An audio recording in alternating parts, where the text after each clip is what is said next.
నిన్ను ఇలా రెచ్చగొట్టి నిశ్చితార్థం ఆపాలి అన్నది ఆ జోష్న ప్లాన్. నువ్వు ఏమీ భయపడకు, కూల్గా ఉండు. ఆ జోష్నానే తన నిశ్చితార్థాన్ని ఆపుకుంటుంది. నువ్వు చూస్తూ ఉండు, దయచేసి నువ్వు వాళ్ల మాయలో పడకు దీప అని రిక్వెస్ట్ చేస్తాడు కార్తీక్.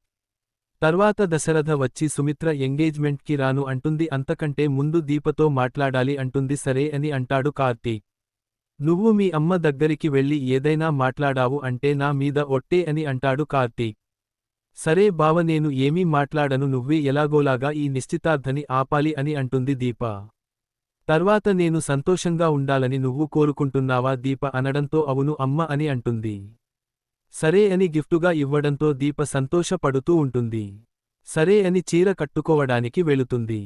మరొకవైపు పారిజాతం జోష్న దగ్గరికి వెళ్ళి ఈ ఫంక్షన్ జరగదు ఎందుకంటే ఆ దీప నా మాటలకు పడిపోయింది అనడంతో జోష్న సంతోషపడుతూ ఉంటుంది.